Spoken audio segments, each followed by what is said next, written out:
نحمده ونستعينه ونستغفره ونؤمن به ونتوكل عليه ونعوذ بالله من شرور أنفسنا ومن سيئات أعمالنا من يهده الله فلا مضل له ومن يضلله فلا هادي له ونشهد أن لا إله إلا الله ونشهد أن محمدا عبده ورسوله أما بعد فإن خير الحديث كتاب الله وخير الهدي هدي محمد صلى الله عليه وسلم وشر الأمور محدثاتها وكل محدثة بدعة وكل بدعة ضلالة وكل ضلالة في النار.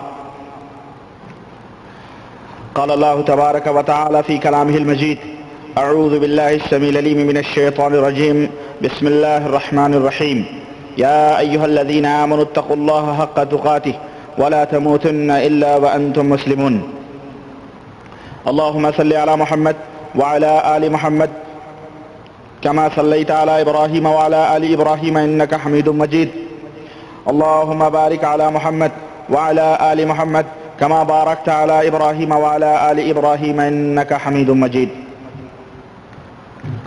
تمام قسم کی حمد و ثنا اس اللہ وحدہ لا شریک کے لیے لائق و زیبہ ہے جس نے ہمیں اور آپ کو پیدا فرمایا، اور درود و سلام اس ذات مبارکہ مقدسہ پر جو ساری کائنات کے لیے رشد و ہدایت بنا کر کے بھیجے گئے. معزز حاضرین کرام، نوجوان دوستوں، بزرگوں اور بھائیوں، آج اللہ کی توفیق سے ہم اپنی مجلس کا آغاز کرتے ہیں، اور جیسا کہ آپ کو پتہ ہے کہ مسلسل ہمارا یہ پروگرام تبلیغی نصاب ایک جائزہ قرآن و سنت کی روشنی میں ہم تبلیغی نصاب کا ایک جائزہ آپ کے سامنے رکھ رہے ہیں، جس کے اندر عقیدہ توحید کے تعلق سے باتیں کی جا رہی ہیں، اور جس کا مقصد آپ حضرات کو پتہ ہے کہ صرف یہ ہے کہ تاکہ نبی کریم صلی اللہ علیہ وسلم کی یہ امت، جسے قسم قسم اور طرح طرح کے فارمولوں سے گمراہ کیا جا رہا ہے، اور ہر طرف سے اس کے ایمان اور عقیدے کے اوپر ڈاکے ڈالے جا رہے ہیں، مقصد یہ ہے کہ ایسے چور اور ایسے لٹیرے اور ایسے ڈاکوؤں کے چہروں سے نقاب الٹ کے امت کے سامنے پیش کر دیا جائے، اور ایسی باتیں جس سے یہ امت گمراہ ہو رہی ہے اسے کھول کھول کر لوگوں کے سامنے بیان کر دیا جائے، تاکہ پھر کوئی شخص نہ اٹھے اور اس امت کو اپنی مرضی سے جیسے چاہے گمراہ کرے. ہماری دعوت صرف یہ ہے کہ اے لوگوں، قرآن و سنت کو لازم پکڑو، اللہ اور اس کے رسول صلی اللہ علیہ وسلم کے فرمودات تمہارے لیے باعث نجات ہیں، انہی باتوں کے اوپر عمل کرو. میں نے پچھلے لیکچروں میں فضائل نماز کے تعلق سے کچھ باتیں پیش کی تھیں، فضائل ذکر کے تعلق سے مکمل طور پر مختصر چیزیں میں نے آپ حضرات کے سامنے رکھی ہیں. آج کے اس مجلس میں چاہتا ہوں کہ تبلیغی نصاب کے اندر فضائل قرآن کا ایک مختصر سا نمونہ پیش کر کے فضائل درود کی طرف اپنی توجہ مبذول کروں، اور اس کے بعد فضائل حج، فضائل صدقات کی باتیں آئیں گی. بات زیادہ لمبی نہ ہو، بات زیادہ طویل نہ ہو، کیونکہ حقیقت یہ ہے کہ اس کتاب کے اندر عجیب و غریب چیزیں بھر دی گئی ہیں جس کا علم خود پڑھنے والوں کو بیچاروں کو نہیں، خود پتہ نہیں.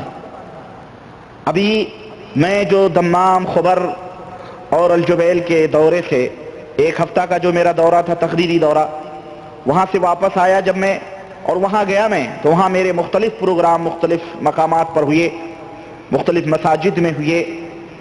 میں نے تو اپنے اس پروگرام میں کسی قسم کی کوئی بات نہیں چھیڑی، بلکہ لوگوں کو کتاب و سنت کی طرف دعوت دیتا رہا، اور اشاروں میں بیان کرتا رہا کہ لوگوں، تمہارے ارد گرد علماء نما شیطان جب و دستار میں تمہیں گمراہ کرنے کی کوشش کر رہے ہیں. بالکل اشارے سے میں نے بات کری، لیکن ایک دو مقامات پر لوگ الجھے بھی.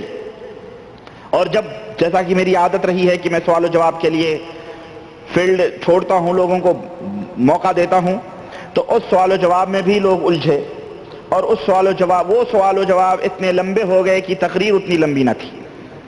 اور جب میں نے تبلیغی نصاب کے واقعات اس بھائی کے اوپر بیان کرنا شروع کیے، اور علماء دیوبند کے وہ عقائد جو خود ان کی کتابوں میں لکھے ہوئے ہیں جب میں نے وہ بتلانا شروع کیا، تو اور علماء کی کتابیں تو خیر ان کو پتہ نہیں ہے، لیکن بالخصوص تبلیغی نصاب تو ہر ایک کے پاس موجود ہوتی ہے ان لوگوں میں. جب میں نے ان کے سامنے وہ باتیں رکھی تو حیران و ششدر رہ گئے. میں نے کہا بھائی جان آپ ہم کو بتلائیں، کیا آپ نے یہ واقعہ پڑھا ہے؟ کیا آپ نے یہ واقعہ پڑھا ہے؟ انہوں نے کہا نہیں. میں نے کہا تو پھر آپ کیسے اعتراض کرتے ہو؟ ہم نہیں چاہتے تھے کہ اپنی زبان کو ان تمام سب چیزوں کے اوپر کھولیں. انہوں نے کہا کہ مجھے حیرت یہ ہوئی کہ آپ اتنے بڑے شیخ الحدیث اور اتنے بڑے علامہ اور اتنے بڑے بزرگ کے اوپر آپ اس طرح کی زبان استعمال کر رہے ہیں. میں نے کہا میں نے کسی کا نام نہیں لیا ہے، میں نے پوری تقریر میں کسی کا نام نہیں لیا ہے، میں نے اشارے کیے ہیں. یہ اور بات ہے چور کی داڑھی میں تنکا والی بات ہے، یہ آپ سمجھ گئے تو یہ آپ کی خوش نصیبی ہے. کہنے لگے مجھے حیرت ہوئی. میں نے کہا حیرت کی بات نہیں ہے، اس سے بھی بھیانک اور خطرناک باتیں ان کتابوں میں موجود ہیں. اور میں یہی کہا کرتا ہوں کہ اگر دنیا کو جو اپنی پارٹیوں کی طرف لوگ اپنی نسبتیں کرتے ہیں، چاہے کوئی دیوبندی کہے، چاہے کوئی رافضی کہے، چاہے کوئی قادیانی کہے، چاہے کوئی مرزائی کہے، چاہے کوئی بریلوی کہے، چاہے کوئی رضا خانی کہے، چاہے کوئی دیوبندی کہے، چاہے اپنے آپ کو کوئی مودودی کہے، چاہے کوئی تبلیغی کہے، کوئی بھی کرے، کسی بھی شخصیت کی طرف اپنے آپ کو وہ منسوب کرے، لیکن یہ عوام یہ بیچاری نہیں جانتی ہے کہ ہم جن کی طرف اپنے آپ کو منسوب کرتے ہیں ان کے ایمان اور عقیدے کیا ہیں. اگر عوام الناس کو پتہ چل جائے کہ انہوں نے اپنی کتابوں میں اتنے خطرناک عقیدے لکھے ہیں تو اللہ کی قسم وہ انہیں لات مار کے کتاب و سنت کو لازم پکڑیں. اس لیے کہ کوئی نہیں چاہتا ہے کہ وہ جہنم میں جائے، کوئی نہیں چاہتا ہے کہ وہ دوزخ کی آگ کا مزہ چکھے. ہر ایک ہم میں سے یہ چاہتا ہے کہ وہ جنت کے اندر داخل ہو اور اللہ تبارک و تعالیٰ کی رضا اور خوشنودی حاصل کرے. لیکن اصل میں عقیدت و محبت نے انہیں اس طرح اندھا کر دیا ہے کہ ان کی برائیاں بھی انہیں خوبیاں نظر آتی ہیں، اور جب کوئی بندہ ان برائیوں کو واضح کر کے لوگوں کے سامنے پیش کرتا ہے تو یہ بلبلا پڑتے ہیں نہیں یہ باتیں اس کتاب میں موجود نہیں ہیں، یہ چیزیں ہم نے نہیں پڑھی ہیں. بھائی آپ نے نہیں پڑھی ہیں، آپ نے نہیں دیکھی ہیں تو میرے بھائی اس میں قصور کس کا ہے؟ یہ میرا ہے یا آپ کا ہے؟ آپ پڑھو، آپ دیکھو کہ ان کتابوں میں کیا کیا بھیانک عقیدے لکھے گئے ہیں. تو عرض کرنے کا مطلب یہ ہے کہ جب میں نے ان کے سامنے یہ بات کری تو وہ بیچارے ایک دم حیران و ششدر رہ گئے، اور پھر وہ تعویل کرنے لگے. میں نے کہا جناب علی تعویل نہ کریں، ان باتوں کی تعویل نہ کریں. کہنے لگے ہو سکتا ہے انہوں نے جس زمانے میں یہ باتیں لکھی ہوں وہ زمانہ کچھ ایسے ہی رہا ہو. تو ہم نے کہا اور لوگ اسی طرح کے رہے ہوں. تو ہم نے کہا بھائی اس کا مطلب نہیں کہ دنیا گو کھا رہی ہے تو آپ بھی گو کھائیں. دنیا اس روش پہ چل رہی ہے تو آپ کا تو کام یہ ہے کہ آپ اسے صحیح بات بتلائیں، نہ کہ اس کی راگ میں راگ ملا کر کے، آواز میں آواز ملا کر کے اس کو لاپنا شروع کریں. میں نے کہا میرا مقصد آپ کو یا کسی جماعت کو یا کسی شخصیت کے بارے میں کچھ کہنا نہیں تھا، لیکن جب آپ نے چھیڑا ہے، جب آپ نے یہ موضوع چھیڑا ہے تو میں نے کہا کہ نہ تم صدمے ہمیں دیتے نہ ہم فریاد یوں کرتے، نہ تم صدمے ہمیں دیتے نہ یوں فریاد ہم کرتے، نہ کھلتے رازے سروستا نہ یہ رسوائیاں ہوتی. کیوں آپ نے مجھے چھیڑ دیا اور خواہ. تو بہرحال لوگوں نے پھر دوسرے لوگوں نے، وہ ایک صاحب تھے، لوگوں نے کہا کہ جناب اس چھیڑ اللہ انہیں جزائے خیر دے، انہوں نے جس نیت سے بھی آپ کو چھیڑا ہو لیکن ہماری آنکھیں ضرور کھل گئی ہیں. الحمدللہ مجھے نہیں معلوم تھا، ہم تو یہ سوچ رہے تھے ربانی صاحب پتہ نہیں کہاں مسلمانوں کی پستی اور اس کے علاج اور کہاں ذکر کر رہے ہیں، اور جو چیزیں اصل سبب ہیں پستی کا وہ بتا ہی نہیں رہے ہیں. تو ہم نے کہا اصل میں نہیں چاہتا تھا ان تمام موضوعات کو چھیڑنا، لیکن انہوں نے چھیڑا ہے تو میں چھوڑوں گا بھی نہیں، میں اس کو ذرا واضح طور پہ بیان کر دوں. تو الحمدللہ بہت سارے لوگ تھے، انہوں نے کہا جناب ہماری آنکھیں کھل گئیں، ہمیں پتہ ہی نہیں تھا کہ اس کی اتنی برے عقائد ان لوگوں کے ان کی کتابوں میں موجود ہیں. بہرحال میں نے کہا کہ ان ٹاپکس پر ہمارے بہت ساری کیسٹیں ہیں، ویڈیوز آڈیوز کیسٹیں ہیں، آپ سنیں انشاءاللہ تعالی. ہماری تو یہ عادت ہے کہ ہم چہرہ کھول کر کے سامنے رکھ دیتے ہیں، آئینہ رکھ دیتے ہیں کہ یہ دیکھو یہ کتابیں ہیں جو ان کے اندر موجود ہیں، آپ ان کتابوں کو پڑھیں دیکھیں. آئیے بہرحال اور بھی بہت سارے حادثات ہوئے اس سفر میں، الحمدللہ بہت تجربات ہوئے، اور میں نے دیکھا کہ یہ امت اللہ کی قسم حق کی دیوانی، حق کی پیاسی ہے، حق کے لیے یہ ہر جگہ پہنچ جاتے ہیں بیچارے، اور الحمدللہ ایک جمع غفیر ہے لوگوں کی، اور ایک تعداد ہے جہاں جہاں حق کی آواز سنتی ہے پہنچتی ہے، لوگ سننے کے لیے دیکھنے کے لیے تڑپتے ہیں اور پہنچنے کی کوشش کرتے ہیں اور اپنے دل کی تشنگیوں کو بجھاتے ہیں۔ تو میرے عزیز، اس دور میں حق بات کہنے کی ضرورت ہے، چاہے وہ کوئی بھی ہو، چاہے کوئی بھی ہو۔ وہ صاحب ہم سے یہ کہنے لگے کہ یہ ہم تو اہل حدیثوں میں بھی جاتے ہیں۔ میں نے کہا چاہے آپ اہل حدیثوں میں جاتے ہو یا اہل خبیثوں میں جاتے ہو، مجھے اس سے غرض نہیں، آپ مجھے کسی جماعت یا کسی پارٹی کی دھونک نہ جمائیں۔ ہم جو ہے حق مانتے ہیں، کوئی بھی شخص ہو حق بولتا ہے وہ بات لے لو، بری بات ہے ترک کر دو، خلاص اسلام ایک ہے، ہم ایک ہیں، سب ایک ہیں، بات ختم۔ آپ یہ تمام سب چیزیں کیوں بیان کر رہے ہیں؟ المہم آئیے، بہت ساری چیزیں آئیں اس میں، لیکن آئیے میں آپ کو بلا کسی تمہید کے فضائل ذکر کے بعد فضائل قرآن کی ایک مختصر سی جھلکی پیش کروں میں آپ کے سامنے۔ یہ جناب علی فضائل قرآن جو تبلیغی نصاب کے اندر حضرت زکریا صاحب نے لکھے ہیں، اس میں کوئی شک نہیں کہ قرآن کی بڑی اہمیت ہے، اور قرآن کریم کی تلاوت باعث اجر و ثواب ہے، اور اس سے بھی بڑھ کے قرآن کریم کو سمجھنا اور اس کے اوپر عمل کرنا یہ انسان، یہ پوری دنیا کی زندگی کی معراج ہے۔ قرآن کریم کے فضائل اس باب میں بیان کیے گئے ہیں جسے ہم فضائل قرآن کے نام سے انہوں نے اس میں نوٹ کیا ہے۔ اس میں قرآن کریم کے فضائل بیان کیے گئے ہیں، اور آپ اس تبلیغی نصاب کو پڑھیں، آپ خود دیکھیں اس تبلیغی نصاب کے اندر، تو آپ کو پتا چلے گا کہ حضرت جی نے فضائل ذکر آپ نے سنا، فضائل ذکر میں تو کئی صفحات کالے کیے ہیں ورد اوراد وظائف کے تعلق سے، لیکن قرآن جو بڑا ہی اہم موضوع تھا، جو اسلام کا بنیادی موضوع ہے، اس کو ان کا قلم حضرت جی کا بالکل یوں سمجھیں آپ 70-71 صفحات کے اوپر چلتے چلتے تھک گیا، یعنی 70-71 صفحات انہوں نے اس فضائل قرآن کے موضوع پر انہوں نے لکھے ہیں، اور بعد میں خلاص بند کر دیا انہوں نے۔ بہرحال اس میں جو بیان کیا گیا ہے، اگر آپ اس کو مجموعی طور پہ، میں اس کی تفصیلات کیا بتاؤں، مجموعی طور پہ اس میں جو بیان کیا گیا اس کا لب لباب، اس کا نچوڑ میں آپ کے سامنے بیان کر دے رہا ہوں کہ اس کتاب میں اس کا پورا لب لباب یہ ہے کہ قرآن اللہ کی بابرکت کتاب ہے، اور اس کے حرف حرف پر 10-10 20-20 100 نیکیاں ہیں۔ اس کی تلاوت سے گھر میں بیماریاں دور ہو جاتی ہیں اور بیماریاں نہیں آتی ہیں، اور اس کے تلاوت کے آداب یہ ہیں۔ یہ پورے فضائل قرآن کا لب لباب ہے۔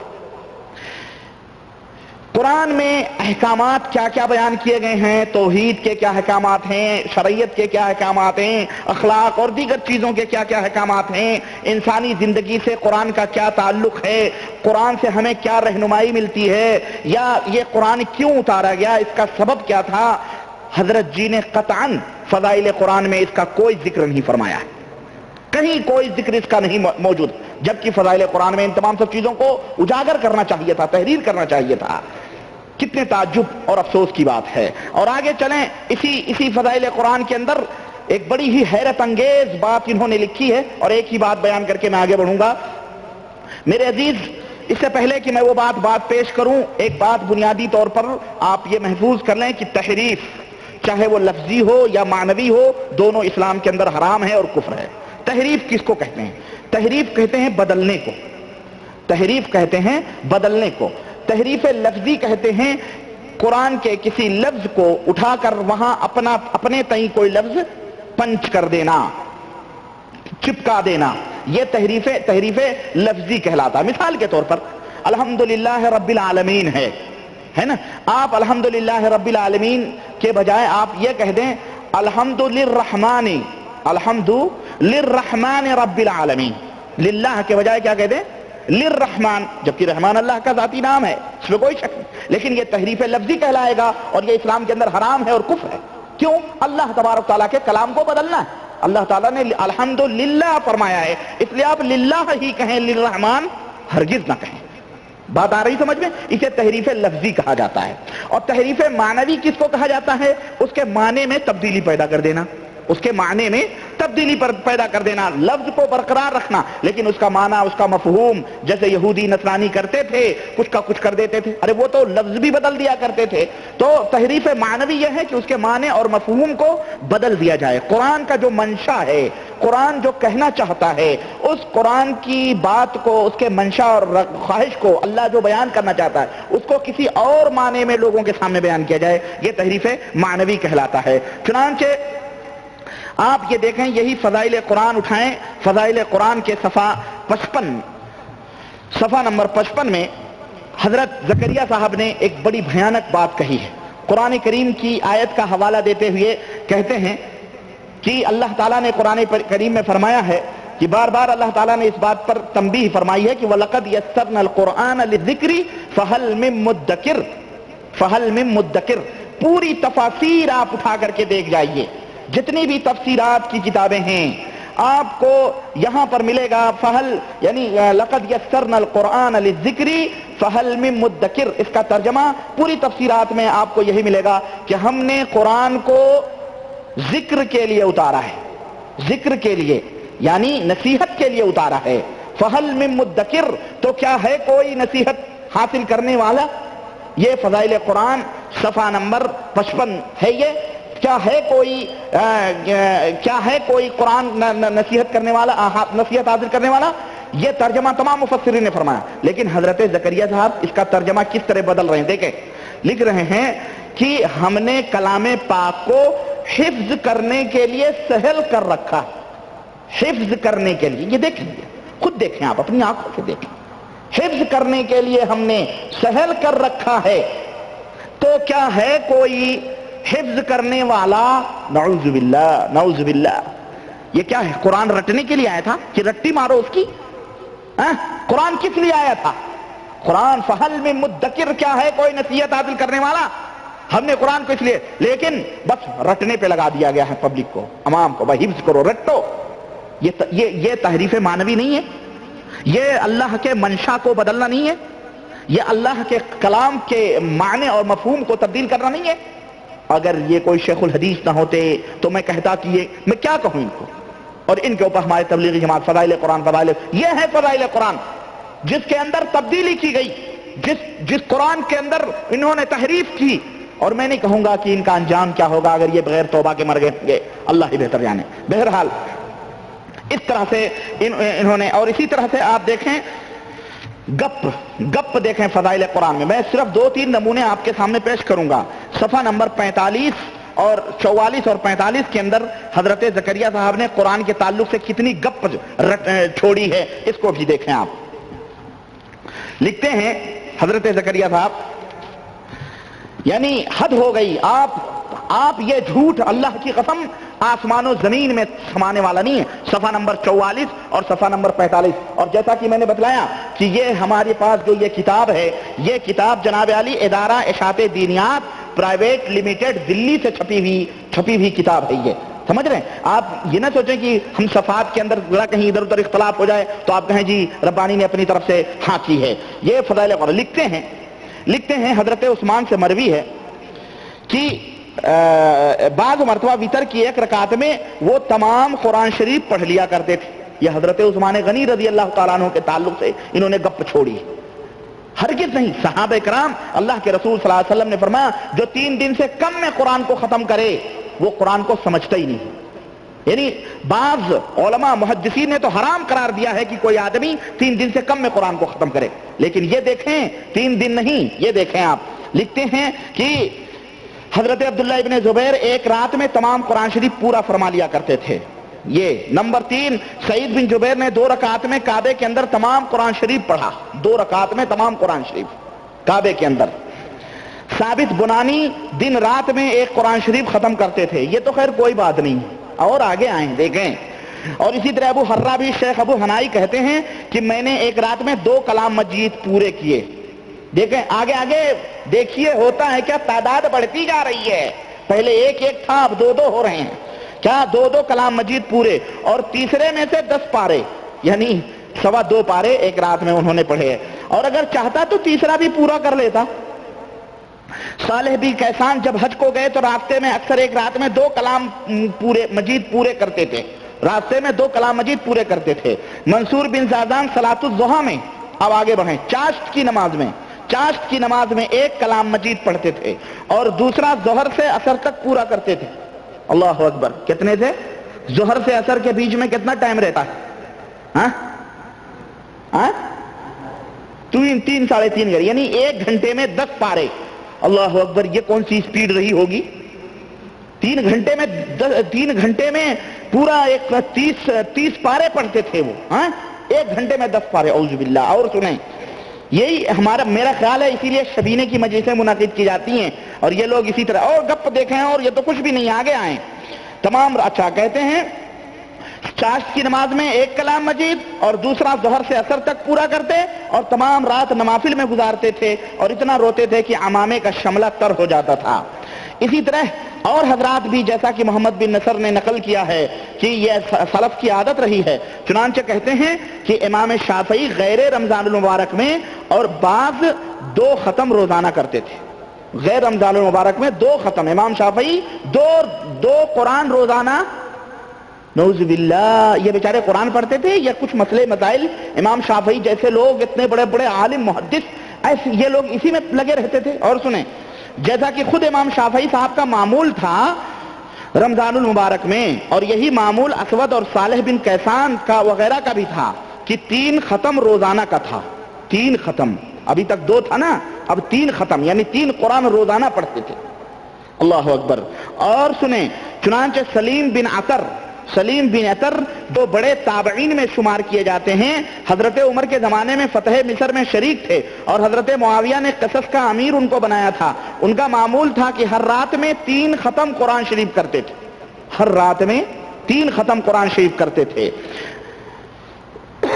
کہتے ہیں ابن القاتب کا معمول تھا، یہ ابن القاتب کون، اللہ بہتر جانے، ابن القاتب کا معمول تھا کہ دن رات میں 8 قرآن شریف روزانہ پڑھتے تھے۔ توبہ توبہ توبہ توبہ توبہ توبہ، یہ جھوٹ تو زمین آسمان میں کہیں سمانے والا نہیں۔ میں نے کہا نا، ایک دن 2 دن بڑھ رہا ہے، تعداد بڑھتی آ رہی ہے۔ یہ دیکھیں تو ابھی آپ نے سنا نا کہ امام شافعی 60 پڑھتے تھے نا، تو اب انہوں نے امام اعظم کو پیچھے کیوں رکھنا ہے؟ حنفی ہیں تو امام حنیفہ کو کیوں پیچھے رکھیں؟ تو کچھ نہ کچھ تو تعداد آگے ہونی چاہیے۔ چنانچہ گپ سنیں، آگے سنیں، ابن کاتب 8 قرآن شریف پڑھتا تھا۔ اچھا جناب علی، کہتے ہیں اہل تاریخ نے امام اعظم سے نقل کیا ہے کہ رمضان شریف میں 61 قرآن شریف پڑھتے تھے۔ ایک بڑھایا، ایک قدم آگے ہونا ضروری ہے۔ امام شافعی 60 پڑھتے تھے تو امام اعظم ابو حنیفہ کتنا پڑھتے تھے رحمت اللہ علیہ؟ 61 قرآن پڑھتے تھے۔ ہاں، 1 دن کا اور 1 رات کا اور 1 تمام رمضان شریف میں تراویح کا۔ تراویح بھی ہوتی تھی اور رات میں بھی۔ اللہ اکبر، یہ گپ یہ دیکھ رہے ہیں آپ، یہ جھوٹ نہیں ہے، یہ ان بزرگوں کے اوپر اتہام نہیں ہے، یہ الزام نہیں ہے ان صالحین کے اوپر۔ میرے بھائی، میرے تبلیغی بھائیوں، آپ سے میری درخواست ہے کہ اگر میری باتوں پہ یقین نہ آئے تو کسی حافظ انجن کو بٹھاؤ اور اس سے کہو کہ 24 گھنٹے میں وہ 8 قرآن شریف ختم کر کے تم کو دے دے، یا آپ خود ہی تجربہ کرو، یا حضرت زکریا صاحب سے کہہ دو کہ حضرت آپ تو بڑے بھاری ولی اللہ ہیں، فخر الاماثل، زبدۃ الاماثل، یا جو بھی دیوبندی عالم ہے اس سے کہو حضرت آپ 1 ختم کر کے بتا دو، 2 ختم کر کے بتا دو، چلو 1 کا تو خیر کوئی شمار ہی نہیں، 1 کی تو 1 پڑھنے والوں 2 پڑھنے والوں تو خیر کوئی شمار ہی نہیں، ان سے کہو آپ 2 ختم کر کے بتا دو۔ یہ کیا ہے؟ یہ فضائل کے لیے، قرآن کے لیے ان کے اس گڑھے ہوئے کہانیوں کی ضرورت تھی؟ قصوں کی ضرورت تھی؟ ارے لوگوں کو راغب کرنا تھا تو نبی کریم صلی اللہ علیہ وسلم کی پیاری پیاری صحیح حدیثیں ہی کافی۔ اور ایک مومن بندے کے لیے اللہ کے کلام سے بڑھ کر کے اور کسی کے کلام کی ضرورت نہیں۔ اگر اس کے اندر، دل کے اندر ایمان ہے تو اللہ کا کلام نرم کرنے کے لیے کافی ہے۔ نبی کریم صلی اللہ علیہ وسلم کا کلام نرم اور دل کو موم کرنے کے لیے کافی ہے۔ اور جس کو اللہ اور اس کے رسول کے کلام سے ہدایت نہ مل سکی، دنیا کے کسی کے کلام سے اسے ہدایت مل سکتی؟ ہرگز نہیں مل سکتی۔ جو اللہ اور اس کے رسول کے کلام کے اوپر جس کا دل نہ پگھلے، اسے ان قصے اور کہانیوں سے تم اس کا دل پگھلانا چاہتے ہو؟ کیا کرنا چاہتے ہو؟ یہ گپ، یہ جھوٹ زمین اور آسمان میں کہاں سمانے والا ہے؟ اور چھوڑیں آپ اس کو. اس طرح کی اور بھی بہت ساری باتیں ہیں. آئیے اب میں ذرا فضائل درود میں داخل ہوتا ہوں کیونکہ موقع کم ہے, وقت کم ہے اور مجھے سفر بڑا لمبا طے کرنا ہے. فضائل درود تو اتنی بڑی فیلڈ ہے کہ اس کے اندر اللہ اکبر.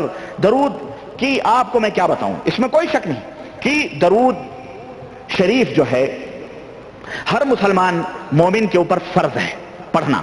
اللہ کا حکم ہے یا ایھا الذین آمنوا صلوا علیہ وسلموا تسلیما, اے ایمان والو ان اللہ وملائکتہ یصلون علی النبی, اے ایمان والو اللہ بھی, رسول بھی, اللہ بھی اور فرشتے بھی اللہ کے اپنے نبی کے اوپر درود بھیجتے ہیں. یعنی اللہ رحمت نازل فرماتا ہے, فرشتے درود کی درخواست کرتے ہیں. یا ایھا الذین آمنوا, اے ایمان والو تم بھی اپنے نبی کے اوپر درود اور سلام بھیجو.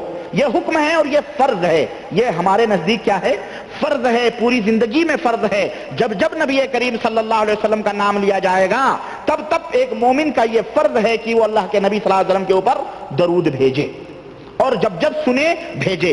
کیوں؟ اللہ کے نبی صلی اللہ علیہ وسلم نے فرمایا کہ سب سے بڑا بدنصیب اور ہلاک اور برباد ہونے والا وہ آدمی ہے جو کسی مجلس میں بیٹھے اور میرے اوپر میرا نام لیا جائے اور میرے اوپر درود نہ بھیجے, اسی طرح میرا نام سنے اور درود نہ بھیجے. سب سے بڑا بخیل ہے وہ شخص. تو غلط کہنے کا مطلب یہ ہے کہ وہ شخص جو نبی کریم صلی اللہ علیہ وسلم کا نام سنے اور آپ صلی اللہ علیہ وسلم کے اوپر درود نہ بھیجے, وہ سب سے بڑا ہلاک اور برباد ہونے والا بدنصیب اور بخیل آدمی ہے. سمجھ رہے, گنہگار ہے. اس کے لیے ضروری ہے کہ وہ اللہ کے نبی صلی اللہ علیہ وسلم کے اوپر درود بھیجے. اور جیسا کہ میں نے بتایا کہ اس سلسلے میں بے شمار کئی احادیث درود کے پڑھنے کے اوپر خوشخبریاں اور درود نہ پڑھنے کے اوپر کئی وعیدیں اللہ کے رسول صلی اللہ علیہ وسلم کی آئی ہوئی ہیں اور موجود ہیں, اور وہی کافی ہیں ہمارے لیے نبی کریم صلی اللہ علیہ وسلم کے اوپر درود پڑھنے کے لیے. کیونکہ اگر کسی کو نبی کریم صلی اللہ علیہ وسلم سے سچی اور حقیقی محبت ہے تو بس کافی ہے اتنا اشارہ اس کے لیے. مگر اس تبلیغی نصاب کا کیا کیا جائے کہ جس میں درود کے نام پر مکمل ایک باب ذکر کیا گیا, اور اس میں محترم حضرت زکریا جی نے دونوں آنکھیں مود کر قلم کو چھوڑ دیا, اور ادھا دھند جھوٹی گڑھی ہوئی روایات, موضوعات, ضعیف تو ضعیف رہے, بکواس, گپ, کہانیاں اس طرح سے انہوں نے نقل کی کہ الامہ والحفیظ, اللہ کی پناہ.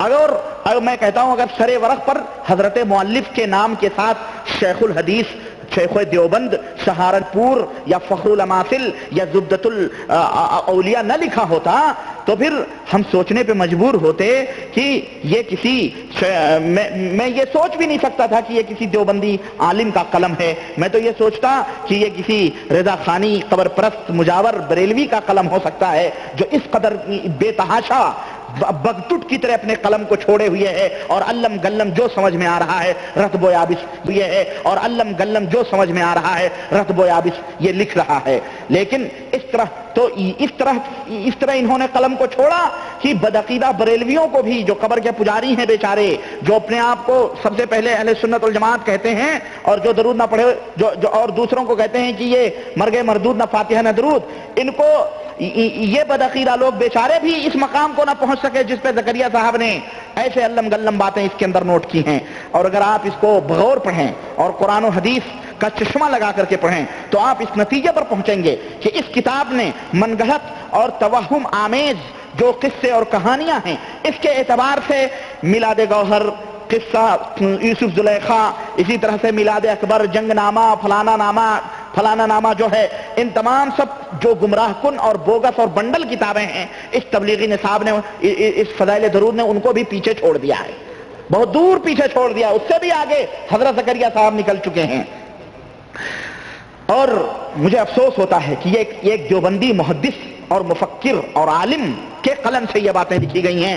میں سوچتا ہوں کہ حضرات بریلویین کو ان سے مصافحہ کر لینا چاہیے کہ اب تو کچھ باقی نہیں رہا. جو جس بات کی ہم کہتے تھے تم خود اس بات کے اوپر عمل کر رہے ہو. آؤ ہم دونوں گلے مل جاتے ہیں بھائی, دلیب مل کے کریں آہو داریاں, تو ہائے گل پکارے میں چلاؤں ہائے ہائے, ہے نا. دونوں دوست ہو جاؤ, خوب بن بیٹھے گی مل جائیں گے جو دیوانے, دو وہ بھی دیوانے یہ بھی دیوانے مل جائیں تو خوب مزہ آئے گا. چنانچہ بہرحال میرے عزیز میرے دوست, آئیے میں آپ کے سامنے فضائل درود کے کچھ اہم باتیں, اس کے کچھ اہم ٹاپکس آپ کے سامنے میں رکھنا چاہتا ہوں. اس میں حضرت زکریا صاحب نے فضائل درود کے اندر یہ بات ثابت کی ہے کہ نبی کریم صلی اللہ علیہ وسلم، یہی نہیں کہ حضور صلی اللہ علیہ وسلم کے اوپر جب درود پڑھا جاتا ہے تو حضور تک وہ درود پہنچائے جاتے ہیں، اس میں کوئی شک نہیں، صحیح حدیث سے ثابت ہے، اللہ کے رسول صلی اللہ علیہ وسلم کی صحیح حدیث سے یہ باتیں ثابت ہیں۔ زکریا صاحب نے صرف یہی نہیں بلکہ یہاں تک لکھا ہے کہ حضور باقاعدے اس درود کو سنتے ہیں، اور ظاہر ہے اس طرح کی روایت ضعیف ہے، اور یہی نہیں اگر سنتے چلو ایک بات ضعیف روایت کی، کہتے ہیں زکریا صاحب کہ حضور درود سن کے اس کا جواب بھی دیتے ہیں، اور جواب دیتے ہیں یہی نہیں قبر کے باہر سے بھی آواز آتی ہے۔ اللہ اکبر، اللہ اکبر۔ کیا ثابت کرنا چاہتے ہیں کہ حضور اس قبر میں، اس قبر کے اندر جو ایک آدمی کے حساب سے کھودی گئی ہے، اس قبر کے اندر حضور باقاعدے بیٹھے ہوئے ہیں اور اپنے اوپر درود پڑھنے والوں کا انتظار کر رہے ہیں کہ آئیں سب لوگ درود جو پڑھتے ہیں ہم باقاعدے۔ اندر حضور کیا کر رہے ہیں قبر کے اندر؟ ان سے کوئی پوچھو حضور اندر قبر کے اندر کیا کر رہے ہیں؟ کہہ رہے ہیں باقاعدے قبر سے آواز آتی ہے۔ چنانچہ اٹھائیے فضائل درود صفحہ نمبر 20، فضائل درود صفحہ نمبر 20 اٹھائیے میرے بھائیوں، اور دیکھیے کہ حضرت زکریا صاحب کون سا عقیدہ ثابت کیا ہے انہوں نے۔ اس کے اندر لکھتے ہیں کہ دوسرا مضمون کی جو قبر اطہر کے قریب درود پڑھے اس کو حضور اقدس صلی اللہ علیہ وسلم بنفس نفیس خود سنتے ہیں۔ بہت ہی قابل فخر، قابل عزت، قابل لذت چیز ہے۔ چنانچہ کہتے ہیں کہ سلیمان بن سہیم سے نقل کیا ہے کہ میں نے خواب میں حضور صلی اللہ علیہ وسلم کی زیارت کی، میں نے دریافت کیا کہ یا رسول اللہ جو لوگ حاضر ہوتے ہیں اور آپ پر سلام کرتے ہیں آپ اس کو سمجھتے ہیں؟ حضور نے ارشاد فرمایا ہاں سمجھتا ہوں اور ان کے سلام کا جواب بھی دیتا ہوں۔ دلیل کیا ہے؟ کہتے ہیں ابراہیم بن شیبان کہتے ہیں کہ میں حج سے فارغ ہونے پر مدینہ منورہ حاضر ہوا اور میں نے قبر شریف کے پاس جا کے سلام عرض کیا تو میں نے حجرہ شریف کے اندر سے وعلیک السلاموں کی آواز سنی۔ یہ بدعقیدگیاں کہاں سمانے والی ہیں میرے تبلیغی بھائیوں؟ حضرت زکریا صاحب سے یا علماء دیوبند سے جاؤ اور ان مدرسوں میں جہاں بھی دیوبندی مدارس ہیں اور جہاں بھی علماء ہیں ان سے جا کے پوچھو کہ حضرت یہ اس کی کیا دلیل ہے؟ حضرت ابو بکر صدیق جائیں سلام کریں انہیں جواب نہ ملے، مائی عائشہ زوجہ محترمہ سلام کریں جواب نہ ملے، عمر فاروق اعظم جواب نہ ملے، صحابہ کرام اجلے صحابہ تابعین سلام کا جواب نہ ملے۔ یہ ابراہیم بن شیبان یا شیبان بن ابراہیم یہ کون ہے؟ ابراہیم بن شیبان جو حج کرنے جا رہے ہیں اور باقاعدے سلام کے جوابات حضرت حضور صلی اللہ علیہ وسلم نومن مٹی کے نیچے دے رہے ہیں اور یہ نومن مٹی کے باہر سے یہ سن رہے ہیں۔ اعوذ باللہ، اعوذ باللہ، یہ جھوٹ کہاں سمانے والا ہے؟ اور یہ بدعقیدگی کہاں سمانے والی ہے؟ جھوٹ اگر جھوٹ ہوتی تو کوئی بات ہوتی، یہ بدعقیدگی کی بات ہے، یہ ایمان اور عقیدے کی بات ہے زکریا صاحب اور علماء دیوبند اور سارے تبلیغی جماعتی بھائیوں، یہ عقیدے کی بات ہے، عقیدے کی۔ اس طرح کا عقیدہ اسلام کے اندر جائز نہیں ہے، یہ کفری عقیدہ ہے۔ تم گویا یہ سمجھ رہے ہو کہ صحابہ کرام رضوان اللہ علیہم اجمعین نے اپنے نبی جناب محمد رسول اللہ صلی اللہ علیہ وسلم کو زندہ قبر کے اندر دفن کر دیا؟ نعوذ باللہ، اس میں کوئی شک نہیں کہ حضور انبیاء علیہ السلام زندہ ہیں، لیکن اس کی کیا دلیل ہے کہ اپنے اپنے قبروں میں زندہ؟ انبیاء علیہ السلام اس کی کوئی دلیل نہیں ملتی، ان کے جسم کو مٹی نہیں کھا سکتی ہے، اس میں کوئی شک نہیں ہے، یہ ہمارا ایمان اور عقیدہ ہے۔ لیکن تم اس طرح سے اس کو تسلیم کرتے ہو جس طرح سے ہم دنیا میں ایک دوسرے سے سلام کرتے ہیں اور جواب دیتے ہیں اور اس طرح سے سمجھتے ہیں۔ اللہ کے نبی صلی اللہ علیہ وسلم تو زندہ رہیں اور کوئی سلام کرے، ایسے کئی واقعات ہیں آپ نے نہیں سنا، لیکن یہاں پر بیٹھ کر کے آپ یہ سلام ہی نہیں بلکہ باقاعدے اس کے جوابات کے عقیدے بھی تم بیان کر رہے ہو۔ اور یہی نہیں بلکہ اس کتاب میں تو اور بھی بھیانک عقیدے ہیں، مصحفوں کے لیے ہاتھ بھی زکریا صاحب نے نبی کریم صلی اللہ علیہ وسلم کے نکلوائے ہیں، اور میں انشاءاللہ تعالی وہ جگہ آئے گی تو میں بتاؤں گا۔ ایک بزرگ کا واقعہ نقل کیا کہ حضرت سید رفاعی، فضائل صدقات کا یہ واقعہ ہے، حضرت سید رفاعی گئے اور انہوں نے 2 شعر پڑھے، نبی کریم صلی اللہ علیہ وسلم نے شعر پڑھے اور کہا کہ اللہ کے نبی پہلے میری روح آپ کے آستانے کا بوسہ لینے آتی تھی، آج رفاعی خود آیا ہوا ہے آپ کے آستانے پہ، دستے مبارک نکالیے تاکہ آپ کے دستے مبارک کو میں بوسہ دوں۔ زکریا صاحب نے اپنی اسی تبلیغی نصاب فضائل صدقات فضائل حج یا فضائل صدقات میں بتاؤں گا انشاءاللہ، انہوں نے لکھا ہے کہ باقاعدہ قبر انور سے ہاتھ نکلا، ہاتھ نکلا مسافے کے لیے اور انہوں نے بوسہ دیا اور 90,000 لوگوں نے نعوذ باللہ دیکھا. یہ جھوٹ، یہ بکواس، یہ غلاظتیں، یہ تبلیغی نصاب، یہ نصاب یہ خرافاتی نصاب ہے. یہ تبلیغی نصاب نہیں، یہ شیطانی نصاب ہے جس کو تم قرآن اور سنت کا نام دے دے کر کے امت کو گمراہ کرنے بدعقیدگی سکھاتے ہو. اور آگے آئیں، میں آپ کو بتاتا ہوں یہ دلیلیں دی جا رہی ہیں.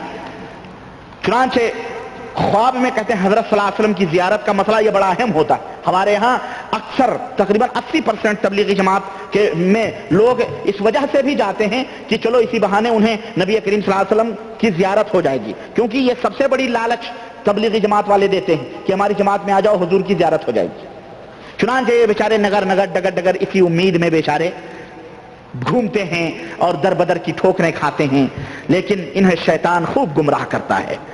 ایک عقیدہ یہ کہہ رہے ہیں، عبدالحق محدث دہلوی کا فارمولہ سنیں درود کے تعلق سے، صفحہ نمبر 51 کھولیں. کہہ رہے ہیں کہ شیخ عبدالحق محدث دہلوی فرماتے ہیں، ان کی کتاب میں لکھا ہوا ہے کہ شب جمعہ میں یعنی جمعے کی رات 2 رکعت نماز نفل پڑھے اور ہر رکعت میں 11 بار آیت الکرسی اور 11 بار قل هو اللہ. یہ ذرا پوچھو یہ 11 کی عدد کیا چکر ہے؟ یہ 11 کا وہی 11ویں والا عدد ہے یہ؟ ہاں، ورنہ 11 ہی کیوں بھائی؟ ورنہ 11 کیوں؟ یہی 11ویں. ان کو خوب گمراہ کیا شیطان نے. چنانچہ کہتے ہیں کہ 11 بار قل هو اللہ شریف پڑھے اور بعد سلام 100 بار یہ درود شریف پڑھے. انشاءاللہ 3 جمعے نہ گزرنے پائیں گے کہ زیارت نصیب ہوگی. کتنا اچھا فارمولہ ہے. 3 جمعے نہیں گزرنے پائیں گے کہ نبی کریم صلی اللہ علیہ وسلم کی زیارت ہوگی. اور درود شریف کیا ہے؟ وہ درود شریف نہیں ہے جو پیغمبر اسلام جناب محمد رسول اللہ صلی اللہ علیہ وسلم نے اپنے صحابہ کو سکھلایا تھا، بلکہ یہ میڈ ان انڈیا درود ہے. میڈ ان انڈیا درود اپنی طرف سے گڑھ کے بنایا جا رہا ہے. کیا درود ہے؟ اللہم صلی علی محمد النبی الامی وآلہ واصحابہ وسلم. یہ درود پڑھائے 100 مرتبہ پڑھے تو تین جمعے کے بعد 3 جمعے گزرنے نہیں پائیں گے کہ حضور کی زیارت ہوگی. اور دیگر شیخ موصوب نے لکھا ہے کہ جو شخص 2 رکعت نماز پڑھے اور ہر رکعت میں بعد الحمدو کے 25 بار قل هو اللہ اور بعد سلام کے یہ درود شریف 1000 مرتبہ پڑھے دولت زیارت نصیب ہو. اور وہ درود کیا ہے؟ صلی اللہ علی النبی الامی، صلی اللہ علی النبی الامی، صلی اللہ علی النبی الامی، صلی اللہ علی النبی الامی، صلی اللہ. جو درود نبی کریم صلی اللہ علیہ وسلم نے بتلایا ان بد نصیبوں کو وہ درود پڑھنا بھی نصیب، ان کو اپنا میڈین گھرانہ درود یاد آ رہا ہے. چنانچہ لکھتے ہیں کہ شیخ موصوف نے لکھا ہے کہ سوتے وقت 70 بار اس درود کو پڑھنے سے زیارت نصیب ہوگی. اب وہ درود اتنا لمبا ہے اللہ ہی بہتر جانے. اللہم صلی علی سیدنا محمد بحر انوارک و معدن اسرارک و لسان حجتک و عروس ملکت رحمتک. پورا 3-4 لائن میں اس کو پورا لکھا ہوا ہے. ہاں کہتے ہیں اس کو بھی سوتے وقت چند بار پڑھنا زیارت کے لیے کہ اللہم رب الحل والحرم رب البیت الحرام ورب الرکن والمقام ابلغ لروح سیدنا و مولانا محمد من السلام. یہ عجمی زبان، عجمی گونگے لوگوں کی زبان ہے یہ. اس کے اندر عربی نبی کریم صلی اللہ علیہ وسلم کے زبان کی سلاست اور روانگی کہاں پائی جائے گی؟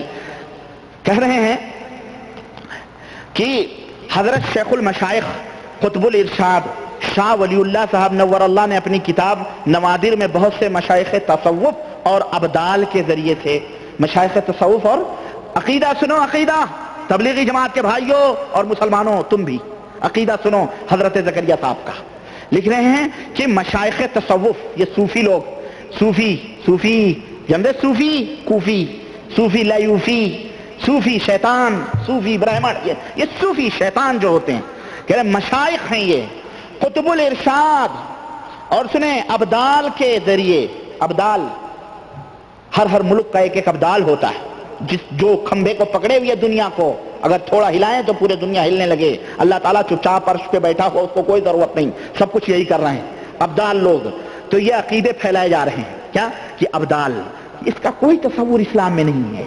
یہ سب برہمنوں سے آئی ہوئی چیزیں ہیں، یہودیوں نصرانیوں کی ہیں. لیکن یہ حضرت شیخ الحدیث کس ہمارے ہاں لوگ سنتے ہیں نا یہ قطب ہیں، یہ ابدال ہیں، یہ فلاں ہیں، یہ فلاں. لوگ سوچتے ہیں یہ کوئی درجہ ہے. یہ کوئی درجہ نہیں ہے، شیطانیت کا درجہ ہے، اسلام کا درجہ نہیں ہے.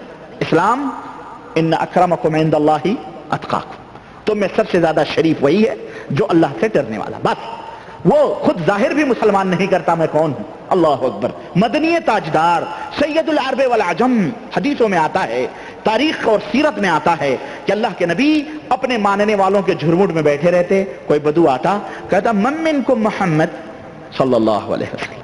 وہ پوچھتا اللہ اکبر، وہ پوچھتا یہ بتلاؤ تم میں محمد کون ہے صلی اللہ علیہ وسلم. کتنی سادگی اور کتنی محبت، کتنا خلوص اور کس قدر میل جول کہ نبی کریم صلی اللہ علیہ وسلم صحابہ کے جھرمٹ میں بیٹھے ہیں، وہ بدو پہچان بھی نہیں پا رہا ہے کون ہے محمد صلی اللہ علیہ وسلم. اشارہ کیا جاتا کہ یہ ہے محمد صلی اللہ علیہ وسلم. تب ان سے کہتا کہ اس ذات کی قسم ہے جس نے آپ کو حق کا پیغام دے کر کے بھیجا ہے، مجھے ایسا عمل بتلاؤ کہ میں جنت میں چلا جاؤں. تب پیغمبر اسلام اسے تعلیم دیتے تھے. اللہ اکبر. ہجرت کر کے نبی کریم صلی اللہ علیہ وسلم مدینہ آئے. حضرت ابو بکر بڈھے تھے، حضور صلی اللہ علیہ وسلم تھوڑا جوان تھے. فرماتے ہیں کہ ہم ساتھ میں بیٹھے تھے اور لوگ مجھ سے سلام کرتے تھے اور حضور صلی اللہ علیہ وسلم بغل میں بیٹھے تھے، ان سے کوئی سلام ہی نہیں کرتا تھا. لوگ یہ سمجھتے تھے کہ محمد یہی ہیں. کیوں؟ انہوں نے نبی کریم صلی اللہ علیہ وسلم کا پیارا چہرہ نہیں دیکھا تھا. وہ سوچتے تھے بزرگ ہیں یہی، اس لیے یہی محمد صلی اللہ علیہ وسلم ہیں. چنانچہ حضرت ابوبکر صدیق رضی اللہ تعالیٰ عنہ نے فرمایا کہ اس وقت لوگوں نے پہچاننا شروع کیا جب حضرت صلی اللہ علیہ وسلم کے اوپر چادر کا سایہ کر دیا گیا. تب لوگوں نے سمجھا ارے پیکرے حسن و سب اخلاق اور پیکرے شرم و حیا تو یہ ہے، پیکرے سادگی اور پیکرے اخلاص و وفا تو یہاں بیٹھا ہے. تب لوگوں نے سمجھا کہ یہ محمد صلی اللہ علیہ وسلم. کتنی سادگی تھی ہمارے نبی کے اندر. اور یہ لوگ قطب ہیں، ابدال ہیں، جن کے انڈر میں سب کچھ ہے، تصرف ہے، دنیا کو گھما رہے ہیں، جو چاہ رہے ہیں کر رہے ہیں. یہ عقیدے ہیں. آپ یہ نہ کہیں کہ حضرت زکریا صاحب نے کتاب میں کہاں لکھا ہے کہ قطب کا یہ. میرے بھائی لفظ شیطان خود اس بات کی دلیل ہے کہ یہ رب کائنات کی بارگاہ سے دھتکارا ہوا ہے کہ نہیں؟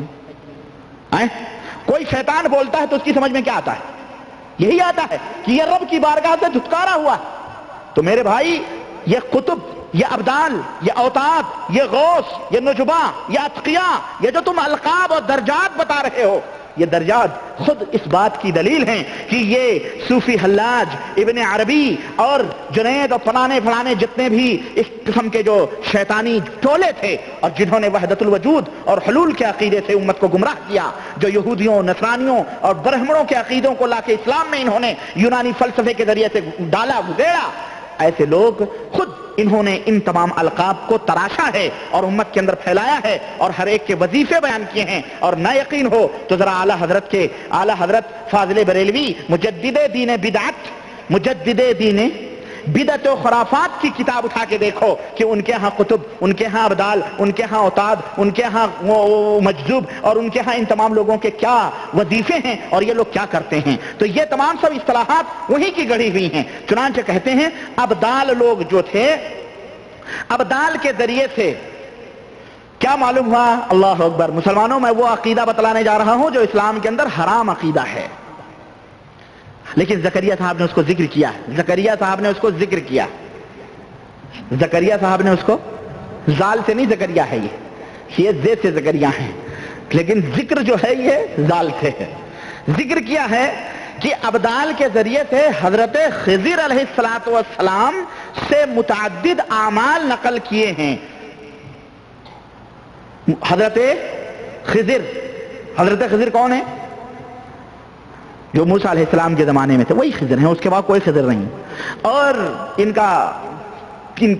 ناہنجاروں کا یہی عقیدہ ہے، اللہ انہیں گمراہ لوگوں کا، کہ خضر ابھی بھی زندہ ہیں اور ہر جگہ چلتے پھرتے ہیں اور دنیا کے اندر جو چاہتے ہیں کرتے ہیں. کہتے ہیں کہ حضرت خضر علیہ السلام سے متعلق اعمال نقل کیے ہیں، اگرچہ محدثانہ حیثیت سے ان پر کلام ہے. دیکھیں مار رہا ہے داؤں شخص، یہ اپنی کتاب میں داؤں مار رہا ہے. اگرچہ محدثانہ حیثیت سے ان پر کلام ہے لیکن کوئی فقہی مسئلہ نہیں جس میں دلیل اور حجت کی ضرورت ہو. یعنی اگر یہ فقہی مسئلہ ہوتا تب دلیل اور حجت کی ضرورت ہوتی. یہ فقہی مسئلہ نہیں تبلیغی جماعت والے بھائیوں، یہ فقہی نہیں، یہ عقیدے کا مسئلہ ہے. اور عقیدے کا مسئلہ فقہ سے نہیں صادر ہوتا، عقیدے کا مسئلہ قرآن اور سنت سے دلیل حجت ہوتا ہے. عقیدے کا مسئلہ قرآن اور سنت کے دلیلوں سے مبرہن ہوتا ہے. قیاس، اجماع، یہ تمام چیزیں عقیدے کے اندر ہرگز دلیل نہیں بنتی ہیں. قرآن جو کہے گا، جو سنت کہے گی، وہی ہمارے لیے حجت اور دلیل. فقہی مسئلوں میں قیاس، آراء، اجماع تو تمام ڈھکیل سکتے ہو، لیکن عقیدے کے مسئلے میں نہیں. اور یہ عقیدے کا مسئلہ ہے. کہتے ہیں کہ ایک بزرگ نے حضرت خضر علیہ السلام سے درخواست کی. یہ بزرگ کون ہیں؟ اللہ ہی بہتر جانے. یہ بزرگ کون ہیں؟ اللہ ہی جانے. کہ مجھے کوئی عمل بتلائیے جو میں رات میں کیا کروں. انہوں نے فرمایا کہ مغرب سے عشاء تک، سنو تعلیم، حضرت خضر کی تعلیم ہے. حضرت خضر سے پوچھا کوئی عمل بتاؤ کہ جس میں رات کو کیا کروں. انہوں نے کہا مغرب سے عشاء تک نفلوں میں مشغول رہو. مغرب سے عشاء تک نفلوں میں مشغول رہا کرو. کسی شخص سے بات نہ کر. نفلوں کی 2 رکعت پر سلام پھیرتا رہ، اور ہر رکعت میں 1 مرتبہ سورہ فاتحہ اور 3 مرتبہ قل هو اللہ پڑھتا رہا کر. عشاء کے بعد بھی بغیر بات کیے اپنے گھر چلا جا اور وہاں جا کر 2 رکعت نفل پڑھ. ہر رکعت میں 1 دفعہ سورہ فاتحہ اور 7 مرتبہ قل هو اللہ. نماز کا سلام پھیرنے کے بعد، نماز کا، دیکھو خضر علیہ السلام کی تعلیم سنو، نماز کا سلام پھیرنے کے بعد 1 سجدہ کر. یہ سجدہ کیا ہے؟ یہ سجدہ کیا ہے؟ دیکھیں اب تبلیغی جماعت والا اس کے اوپر بیچارہ ٹھکا ٹھک ٹھکا ٹھک ٹھکا ٹھک. ہم نے دیکھیں بہت سارے لوگوں کو دیکھا ہے، نماز پڑھ لیے، سنتیں انتیں ختم ہو گئی، نفل وفل ختم ہو گئے تو دھڑک سے 1 سجدہ کرتے ہیں. ہمارا پیر کیا کرتا تھا یہ سجدہ، اللہ کی قسم بتا رہا ہوں، یہ سجدہ کرتے ہیں. یہ سجدہ کیا ہے؟ یہ حرام ہے اسلام میں. اللہ اور اس کے رسول نے نہیں بتلایا ہے. اللہ اور اس کے رسول نے نہیں بتلایا. زکریا صاحب اللہ سے ڈریں، اور تبلیغی بھائیوں آپ بھی اللہ سے ڈرو. اور خضر ارے یہ خضر نہیں، یہ خضر کی شکل و صورت میں شیطان ہے جو تمہیں گمراہ کرنے کے لیے آیا. خضر علیہ السلام تو موسیٰ علیہ السلام کے دور ہی میں اللہ کو پیارے ہو گئے، چاہے موسیٰ سے پہلے یا موسیٰ کے بعد. المہم اللہ کے نبی تھے، اللہ تعالیٰ کے ہاں وہ پہنچ چکے. لیکن یہ جو تم نے خضر ایجاد کیا ہے دیوبند کے گھرانے سے، یہ خضر شیطان ہے. یہ کوئی نبی نہیں ہے، یہ خضر کوئی ولی نہیں ہے، یہ خضر شیطان ہے جو تمہیں شیطانی طریقے کی دعوت دیتا ہے. اگر وہ نبیوں کی تعلیم ہوتی تو نبی نمازوں کے بعد ایکسٹرا سجدہ کرنے کا حکم. بات سمجھ آئے گی کہ نہیں آئی؟ تبلیغی بھائیوں سمجھو، ہم سے بیر نہیں ہے، ہم سے تم سے کوئی دشمنی نہیں ہے. ہم یہ چاہتے ہیں کہ ان تمام سب جھنجھٹوں کو چھوڑ کے اللہ اور اس کے رسول کی سیدھی لائن پہ آ جاؤ. ان اريد الا الاصلاح، میں اصلاح چاہتا ہوں. سنو، 1 سجدہ کر جس میں 7 دفعہ استغفار، 7 مرتبہ درود شریف اور 7 دفعہ سبحان اللہ، الحمدللہ، لا الہ الا اللہ، اللہ اکبر، لا حول ولا قوت الا باللہ پڑھ. پھر سجدے سے سر اٹھا کر یہ دعا کر. کیا؟ یا حیو یا قیوم یا ذل جلال والاکرام یا الہ الاولین والآخرین یا رحمان الدنیا والآخرہ یا رحیمہما یا رب یا رب یا رب اللہ یا اللہ یا اللہ. پھر اسی حال میں ہاتھ اٹھائے ہوئے کھڑا ہو اور کھڑے ہو کر پھر یہی دعا پڑھ. پھر دائیں کروٹ پر قبلہ کی طرف منہ کر کے لیٹ جا. سونے تک درود شریف پڑھتا رہا. جو شخص یقین اور نیک نیتی کے ساتھ اس عمل پر مداومت کرے گا، مرنے سے پہلے حضور اقدس صلی اللہ علیہ وسلم کو ضرور خواب میں دیکھے گا.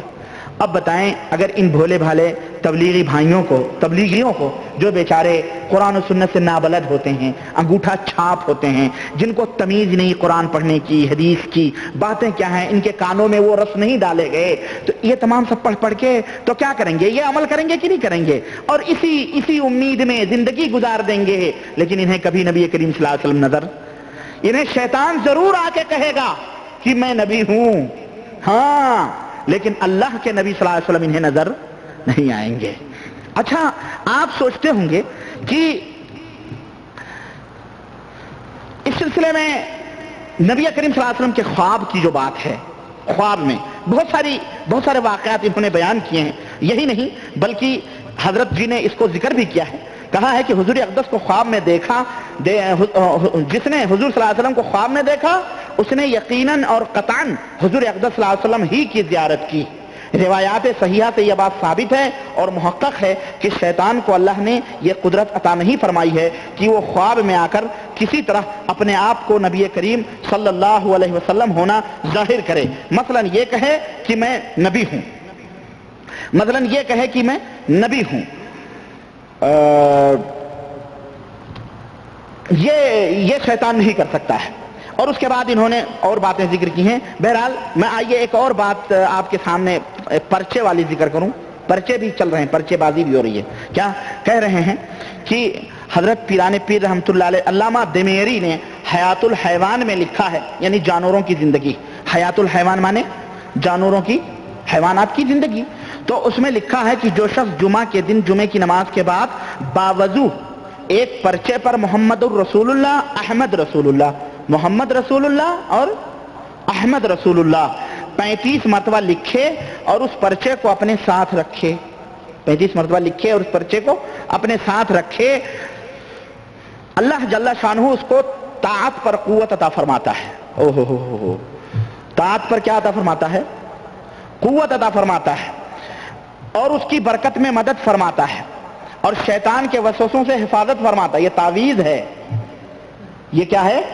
تعویذ ہے۔ محمد الرسول اللہ، احمد رسول اللہ، وہ محمد رسول اللہ نہیں کافی تھا، احمد رسول اللہ لگانا کافی تھا۔ ظاہر یہ نبی کریم صلی اللہ علیہ وسلم کی تعلیم نہیں ہے احمد رسول اللہ، اللہ نے فرمایا محمد رسول اللہ صلی اللہ علیہ وسلم، ہے نا۔ لیکن اب یہ دیکھیں پیران پیر کی طرف اب یہ واقعہ منسوب ہے، اب ان کو کیا کہا جائے پیران پیر کے سلسلے میں؟ بہرحال کہہ رہے ہیں کہ حفاظت فرماتا ہے۔ اور یہ تو یہ ہو گیا اپنے پاس لکھ کے رکھو، تعویذ ہے یہ، اگر اس کو موم جامہ وما کرا کے بھی پہن لیے، میں اپنے طرف سے کہہ رہا ہوں موم جامہ وما بھائی دیر ہو اگر کہیں ضائع ہونے کا تو موم جامہ وما کرا کے پیتل اتل لگا کے پہن لو، باندھ لو، خلاص یہ تمام سے برکتیں ہوں گی، حفاظت فرمائے گا اللہ تعالیٰ، وسوسے ہوں گے، اور نبی کی اطاعت کرنے کے اوپر آپ کو مدد ملے گی۔ ہمارے یہ بزرگ جو ہیں نا تبلیغی بھائی، یہ بہت زیادہ بھاگتے ہیں نبی کریم صلی اللہ علیہ وسلم کی اطاعت سے، ان کو چاہیے کہ زکریا صاحب کے اس فارمولے کے اوپر اپنائیں، یا یہ تعویذ باندھیں یہ لوگ، ہے کہ نہیں، تاکہ نبی کریم صلی اللہ علیہ وسلم کی اطاعت کار فرما ہو بھائی ان کو۔ چنانچہ کہتے ہیں، اور اگر اس پرچے کو، دوسرا فائدہ، اگر اس پرچے کو روزانہ طلوع آفتاب کے وقت درود شریف پڑھتے ہوئے غور سے دیکھتا رہے تو نبی کریم صلی اللہ علیہ وسلم کی زیارت خواب میں کثرت سے ہوا کرے گی۔ یہ نیا نسخہ ہے، یہ نسخہ دیوبندیہ، نسخہ نقشے دیوبندیہ آپ اس کو کہہ لیں، آپ زکریا صاحب کا ہے یہ خاص پرچے پر زیارت نبوی ہو رہی ہے۔ اور یہی نہیں بلکہ سنیں تو صحیح، لکھ رہے ہیں کہ حضور صلی اللہ علیہ وسلم باقاعدے، سنیں لکھتے ہیں کہ علی متقی نقل کرتے ہیں کہ ایک فقیر نے فقراء مغرب سے، فقیر یہ کوئی بھیک مانگنے والے فقیر نہیں ہیں، یہ فقراء فقیر جس کو کہتے ہیں فقیر ہے، بھائی آدمی فقیر ہے یعنی اللہ کا محتاج ولی جس کو کہہ لیں، فقراء مغرب سے حضرت صلی اللہ علیہ وسلم کو خواب میں دیکھا۔ کیا دیکھا؟ کہ اللہ کے رسول صلی اللہ علیہ وسلم اس کو شراب پینے کا حکم دے رہے ہیں۔ اعوذ باللہ، یہ دیکھو یہ کتاب ہے بھائی، آپ یہ سوچو کہ میں اپنی طرف سے بیان کر رہا ہوں، یہ زکریا صاحب نے فضائل اعمال میں، فضائل درود میں اس کو ذکر کیا۔ لکھتے ہیں کہ شراب پینے کے لیے فرما رہے ہیں حضور صلی اللہ علیہ وسلم، نعوذ باللہ، اللہ کے نبی زندگی بھر لوگوں کو شراب سے روکنے کا حکم دے رہے ہیں، اور یہ خواب میں شیطان دیکھ رہا ہے کیا کہ حضور صلی اللہ علیہ وسلم اس کو شراب پینے کا حکم دے رہے ہیں۔ اس نے واسطے رفع اس اشکال کے یعنی اس مشکل کے حل کرنے کے لیے علماء سے استفتاء کیا، پوچھا کہ حقیقت حال کیا ہے، ہمیں تو نبی کریم صلی اللہ علیہ وسلم شراب پینے کا حکم دے رہے ہیں۔ اعوذ باللہ۔ ہر ایک عالم نے محمل اور تعویل اس کی بیان کی۔ ایک عالم تھے مدینہ میں نہایت متبع سنت، ان کا نام شیخ محمد اطراد تھا۔ جب وہ ان کی نظر سے یہ استفتاء گزرا تو انہوں نے کہا کہ حضرت نے اس کو فرمایا کہ لا تشرب الخمر، یعنی شراب نہ پیا کر۔ اس نے لا تشرب کو اشرب سنا، گرو یہ چلا چکر ہو گئے، دیکھنے والا سمجھ نہ سکا کہ اشرب حضور کہہ رہے ہیں کہ لا تشرب کہہ رہے ہیں، پیو کہہ رہے ہیں یا نہ پیو۔ یہ تعبیر بیان کرنے والے حضرت کہہ رہے ہیں کہ حضور نے یہ کہا ہوگا نہ پیو، اس نے سنا ہوگا پیو، اس نے سنا ہوگا پیو۔ حضرت شیخ نے اس مقام کو تفصیل سے لکھا ہے، اور حضرت زکریا صاحب کہہ رہے ہیں کہ میں نے مختصراً کہہ رہے ہیں کہ جیسا کہ حضرت شیخ نے فرمایا کہ لا تشرب کو اشرب سن لیا، یہ ہو سکتا ہے، لیکن جیسا اس ناکارے نے اوپر لکھا، حضرت زکریا صاحب کہہ رہے ہیں کہ یہ ناکارہ یعنی میں، وہ اپنے بارے میں کریں، جیسا اس ناکارے نے اوپر لکھا کہ اگر اشرب الخمر ہی فرمایا ہو، یعنی شراب پیو ہی فرمایا ہو تو بھی کوئی بات نہیں ہے، آپ نے حکم بھی دیا ہو شراب پیو تو یہ بھی کوئی بات نہیں ہے، ہاں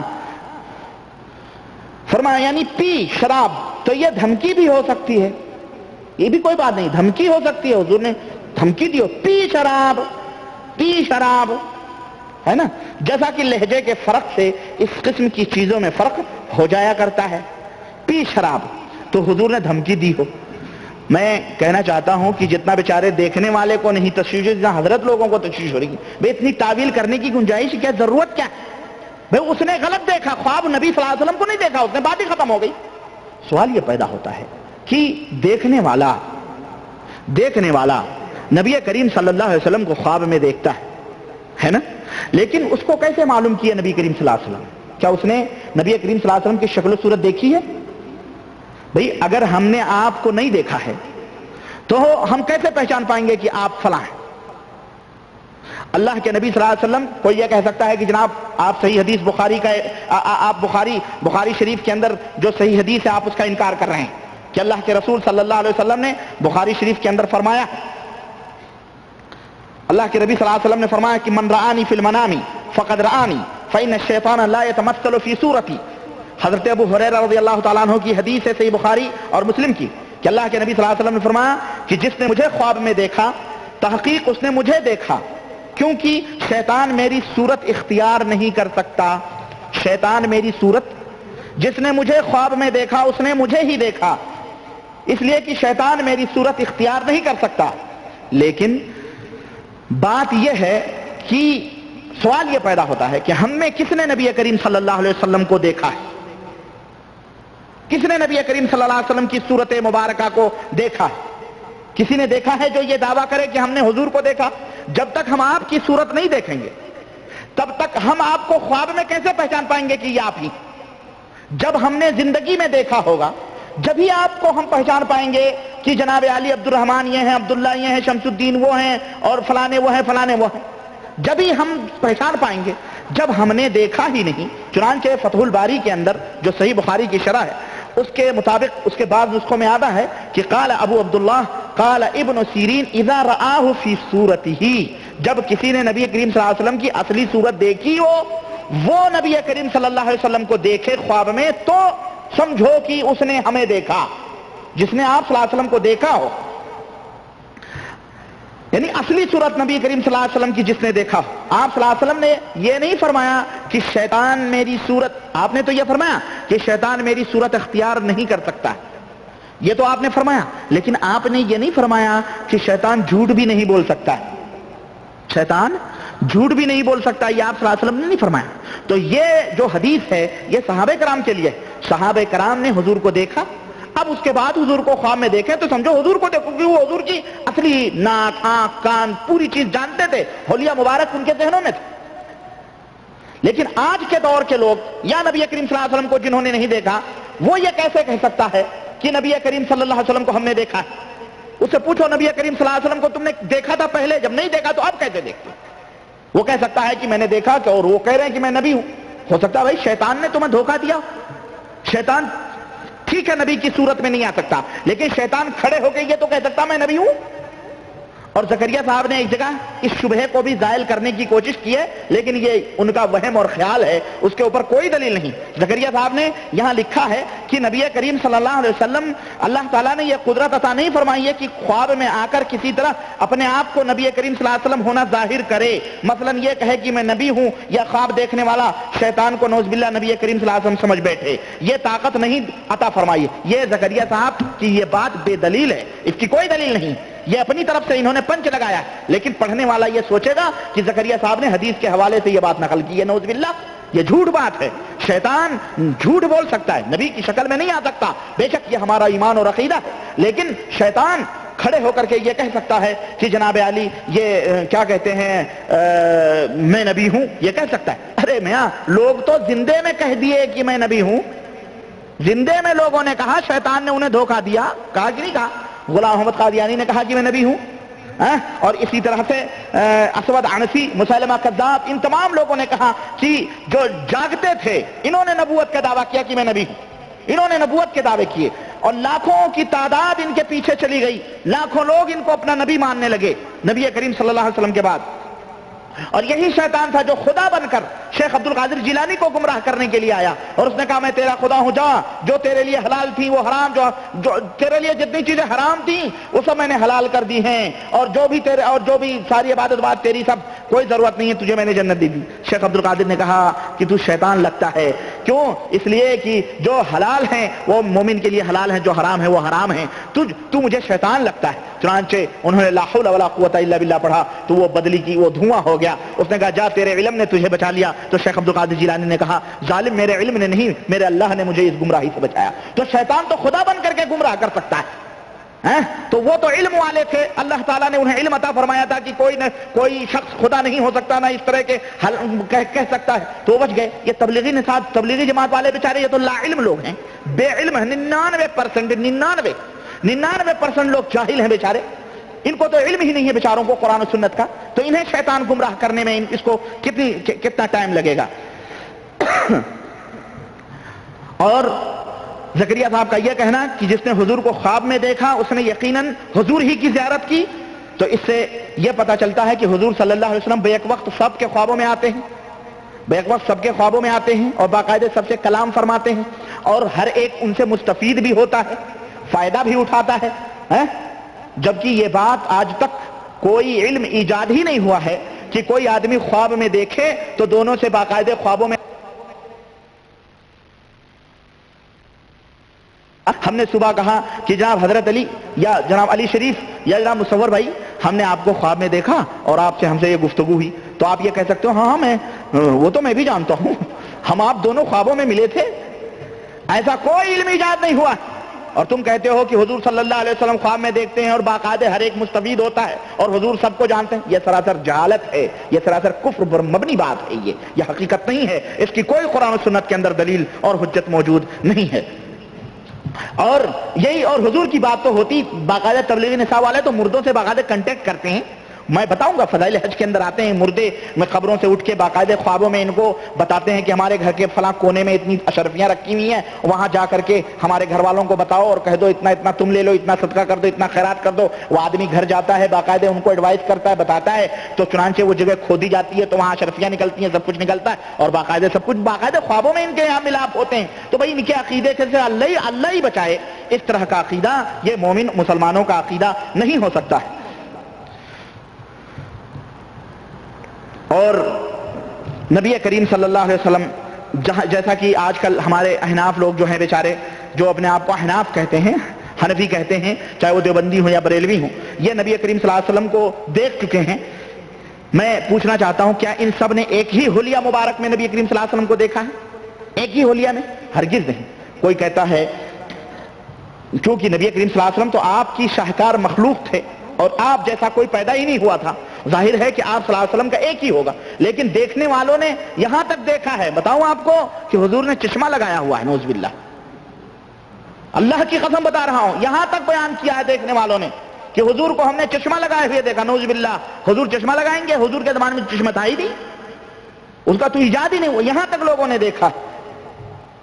کسی نے حضور کو بوڑھا دیکھا، کسی نے حضور کو جوان دیکھا، جبکہ آپ نہ بوڑھے تھے نہ جوان تھے، سمجھ رہے ہیں؟ آپ 63 برس کی عمر میں تھے اور آپ کی ممکن سے 10 یا 20 بال آپ کی داڑھی مبارک کے سفید تھے، کچھ لوگوں نے کہا نہیں سارے سفید تھے، کچھ لوگوں نے کچھ لوگوں کچھ، نعوذ باللہ۔ بہجت القلوب کے اندر مولانا اشرف علی صاحب تھانوی کی 116 نمبر میں باقاعدہ عینک لگی ہوئی دیکھی گئی ہے کہ چشمہ لگایا ہے حضور صلی اللہ علیہ وسلم نے، نعوذ باللہ۔ اور یہی رہے، بلکہ لوگوں نے تو دارالعلوم دیوبند کے لوگوں نے تو یہاں تک بیان کیا کہ حضور اردو میں بات کر رہے تھے، حضور اردو میں بات کر رہے تھے، تو کسی نے کہا حضور آپ تو عربی ہیں، آپ کو اردو کیسے آ گئی؟